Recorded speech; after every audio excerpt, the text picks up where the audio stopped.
Okay, so mga siklistas, kasama po natin ngayon ang Mayor ng Olongapo City. Walang iba kundi si Mayor Roland Paulino. Magandang gabi po sa inyo. Ay, magandang gabi at welcome po sa Olongapo Mardi Gras.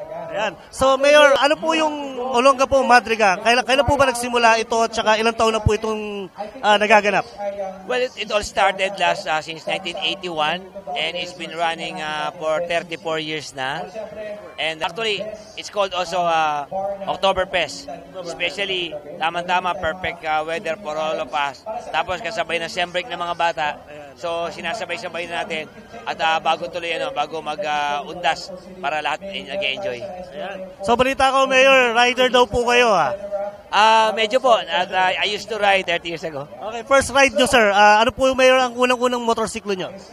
Ang unang-unang kong motor is 125 na Honda XL. Tapos nagkaroon ako ng 200 ST, yung automatic din na Honda. Okay. Tapos now I'm using a Santos 400 by Kawasaki and now Yamaha R1. So medyo sports bike po yung R1, kuya? Medyo maganda ng konti. Ilan beses po kayo nagra-ride niyan? So every Sunday po ba or still riding pa rin or going to the track? Hindi na. Kami, leisure riding, we used to do it. We go to Clark almost at least once a week. We go to Manila.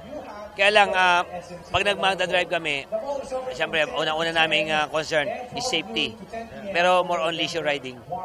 So, para sa mga siklowistas natin na nanonood po ngayon, ano po yung may advice po natin para po sa lahat ng mga riders natin na tuloy-tuloy pa rin na nagra-ride ngayon? Well, ang una-una ko po may pa-advise sa inyo, bago po kayo magmaneho ng motorsiklo, unang-una, kilalanin nyo muna yung sarili nyo. Second, kailangan magkakilala kayo ng motorsiklo mo. Pag alam mo yon, yung mga safety, kinakailangan, nandiyan yung helmet nyo, nandiyan yung gloves, yung suit nyo, yung shoes. Tsaka, treat your motorcycle as cars. Hindi ko kayo pwede nung kaliwat kanan. Kinakailangan, you ride with discipline. And kung maaari lang, huwag side by side, isa-isa lang. Well said po, Mayor Paulino, mga kaibigan, mga siklowistas. Mayor of Olongapo, balik po sa inyo mga siklowistas. Yee!